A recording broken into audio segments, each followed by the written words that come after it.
Dear friends, poor Thomas has been in trouble. So the back controller asked Toby to come and help run the branch line. Thomas and Toby are very good friends. Toby is a funny little engine with a queer shape.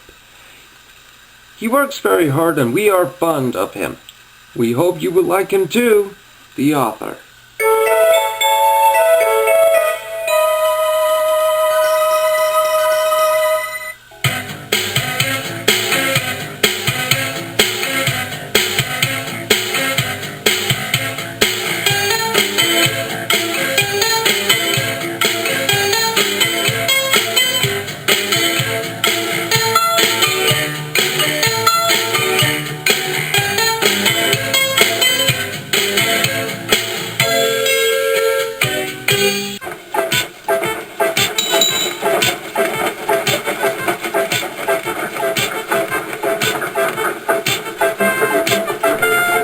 Toby is a tram engine.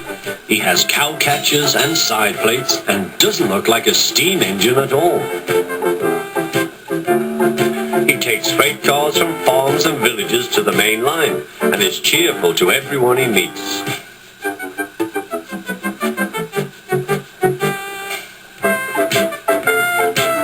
He has a coach called Henrietta, who has seen better days. It's not fair at all, she grumbles, remembering she used to be full and 9 cars would rattle behind her.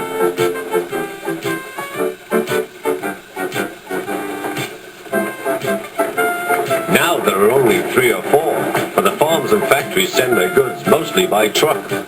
Toby is always careful. Cars, buses and trucks often have accidents. Toby hasn't had an accident for years. The buses are crowded and Henrietta is empty.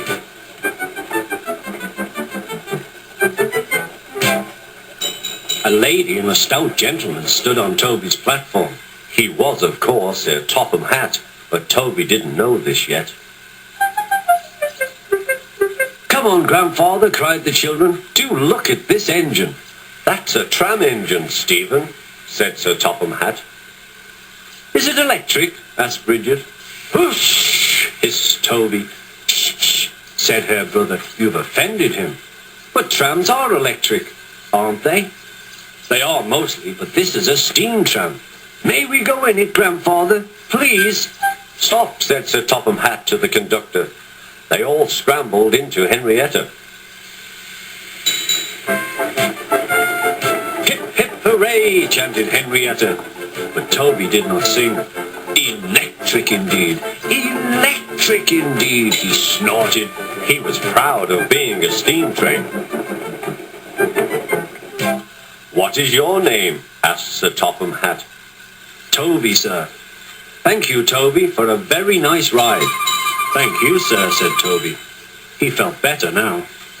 This gentleman, he thought, is a gentleman who knows how to speak to engines. The children came every day for 2 weeks. Sometimes they rode with the conductor, sometimes in empty cars. On the last day of all, the driver invited them into his cab. All were sorry when they had to go away. And Sir Topham Hatt and his family thanked everyone. "Come again soon," replied Toby. We will," called the children. And they waved till Toby was out of sight.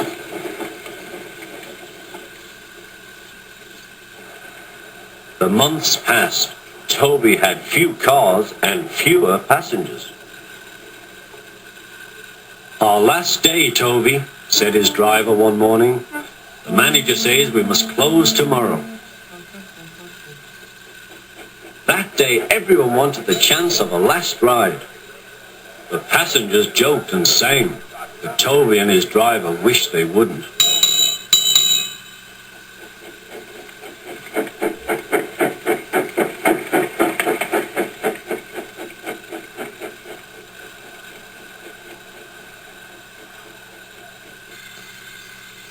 "Goodbye, Toby," said the passengers afterwards. "We are sorry your line is closing down." "So am I," said Toby. Nobody wants me, Toby thought, and went unhappily to sleep.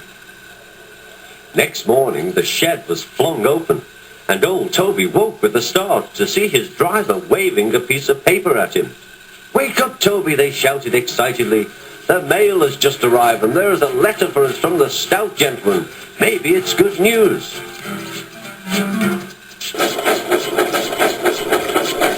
There's a line to a quarry at the end of Thomas's branch. It goes for some distance along the road. Thomas was always very careful to whistle here in case anyone was coming.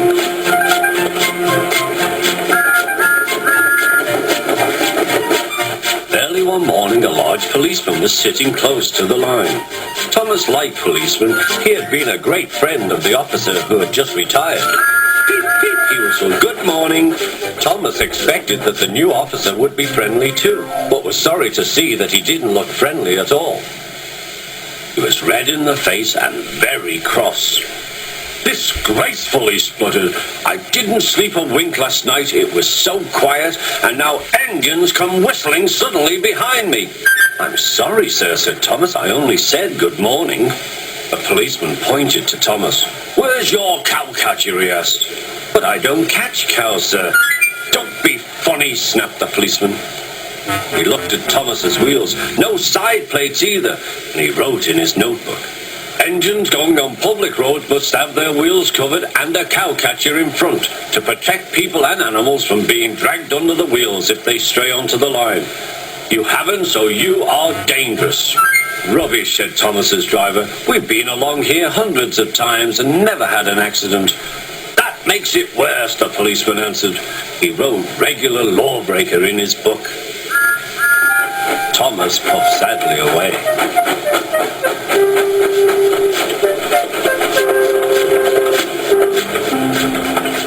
Sir Topham Hatt was having breakfast. He was eating toast and marmalade. The butler came in. "Excuse me, sir, you are wanted on the telephone." "Bother that telephone," said Sir Topham Hatt. Hello. "Shut up!" Anywhere, dear. Where were we? I'll go get it. Yes? Oh, I see. All right, I'll be right there immediately. "I'm sorry, my dear," he said to his wife. "Thomas is in trouble with the police, and I must go at once." At the station, Thomas's driver told Sir Topham Hatt what had happened. "Dangerous to the public, indeed. We'll see about that." Sir Topham Hatt spoke to the policeman. But however much he argued with him, it was no good. "The law is the law," he said, "and we can't change it." Sir Topham Hatt felt exhausted. "I'm sorry, driver," he said. "It's no use arguing with policemen. We will have to make those cowcatcher things for Thomas, I suppose." "Everyone will laugh, sir," said Thomas. "They'll say I look like a tram." Sir Topham Hatt stirred. Then he laughed. "Well done, Thomas. Why didn't I think of it before? We want a tram engine. When I was on my holiday, I met a nice little engine called Toby. He takes freight cars from the farms, but the trucks are taking over most of his work and he needs a change. He has cowcatchers and side plates. I'll write to his superintendent at once."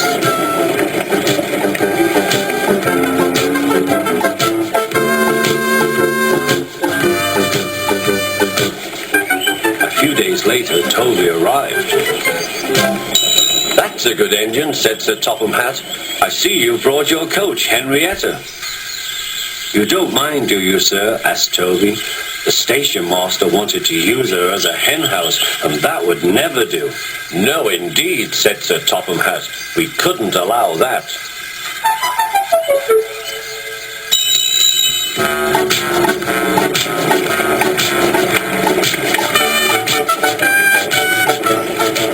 Toby made the silly cars behave even better than Thomas did.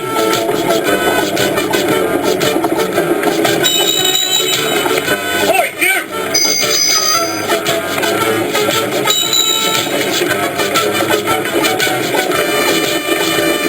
At first, Thomas was jealous, but he was so pleased days when Toby rang his bell and frightened the policeman, they've been firm friends ever since.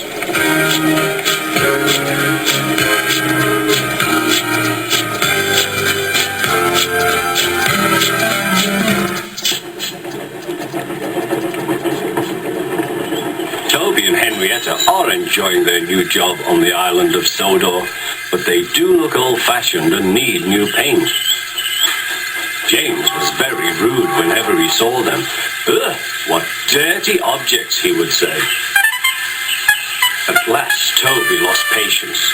James, he asked, why are you red? I am a splendid engine, answered James. Ready for anything. You never see my paint dirty. Oh, said Toby innocently, that's why you once needed bootlaces, to be ready, I suppose. James went redder than ever and snorted off. It was such an insult to be reminded of the time a bootlace had been used to mend a hole in his coaches.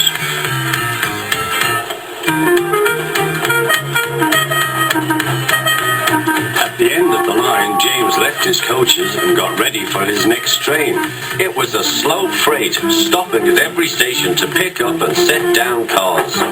James hated slow freight trains.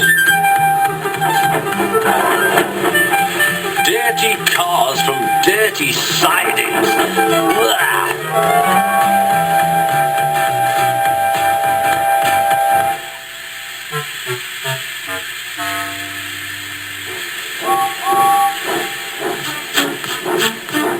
Starting with only a few, he picked up more and more cars at each station, till he had a long train.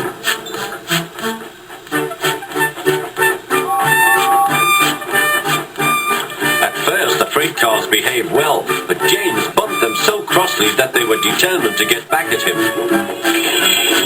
Presently, they approached the top of Gordon's Hill. Heavy freight trains halt here to set their brakes. James had had an accident with cars before and should have remembered this. Wait, James, wait, said the driver, but James wouldn't wait. He was too busy thinking what he would say to Toby when they next met. Freight car's chance had come. Hurrah, hurrah, they laughed, and banging their butters, they pushed him down the hill. On, yelled the cars. I've got to stop, I've got to stop, groaned James.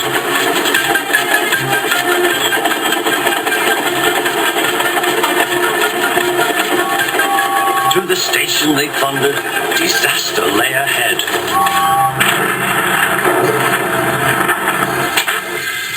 Something sticky splashed all over James. He had run into two tar wagons and was black from smoke box to cab. He was more dirty than hurt, but the tar wagons and some cars were all to pieces.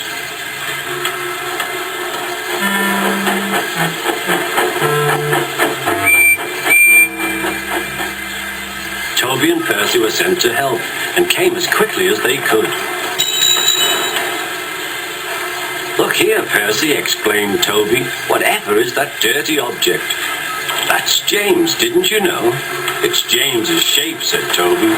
But James is a splendid red engine, and you never see his paint dirty. James pretended he hadn't heard.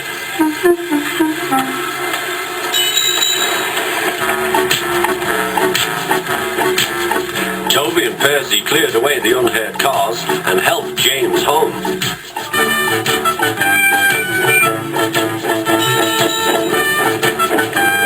Sir Topham Hatt met them.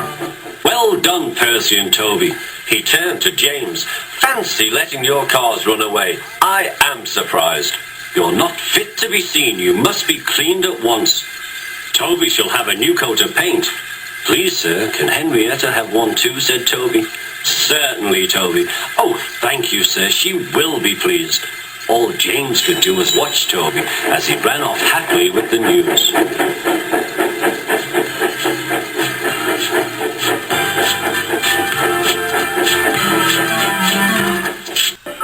It was Christmas on the island of Sodor. All the engines were working hard.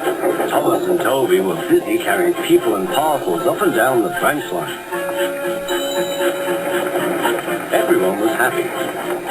Only Outside the coaches, Annie and Clarabelle were complaining.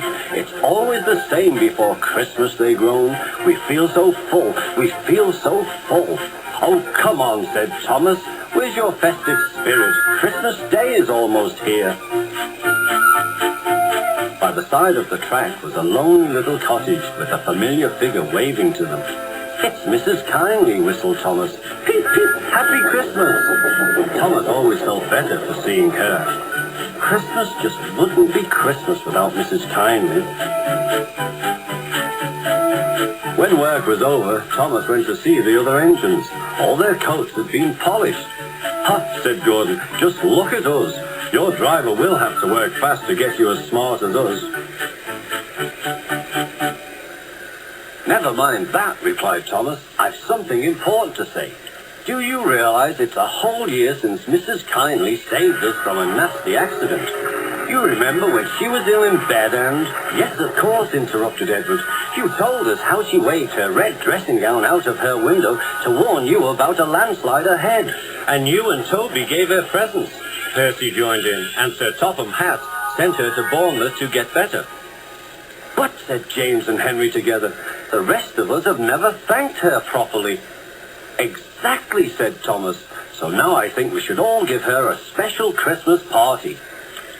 Everyone was getting very excited. The drivers felt sure that Sir Topham Hatt would agree, as indeed he did. The engines were all busy making plans when silence fell. Sir Topham Hatt had bad news.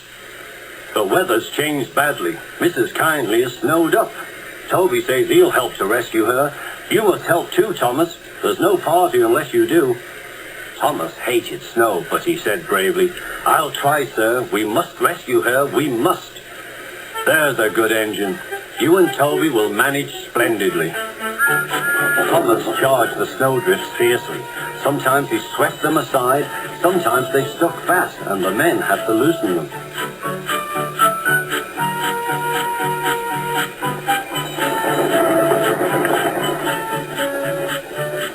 But at the cutting near the cottage, they could go no further. Look at that, exclaimed Thomas's fireman. Peep, peep, peep, here we are, whistled Thomas. An answering wave came from an upstairs window. Then they heard a familiar sound. That's Terence, said Thomas. He's come to help too. Sure enough, Terence had a snowplow and was working hard to clear a path to the railway line in safety. At long last, the rescue was complete. Percy took the tired workmen home. Terence said goodbye to Mrs. Kindly and promised to take care of her cottage as he watched them all set off. The engines made good time. No more snow had fallen, but the yard was dark. Thomas's heart sank. Suddenly, all the lights went on. What a marvellous sight awaited Mrs. Kindly. Well done, said Sir Topham Hatt. I'm really proud of you all. Mrs. Kindly especially thanked the smaller engines. Thomas and Toby are all friends, she said. And now, Percy, you are my friend too. Percy was very pleased. 3 cheers for Mrs. Kindly, he called. Peep, peep, peep. They all whistled. We wish you a Merry Christmas. We wish you a Merry Christmas. We wish you a Merry Christmas and a Happy New Year. Thomas the Tank Engine and his friends thought it was the best Christmas ever, and Mrs. Kindly could think of nowhere she would rather live than here with them on the island of Sodor.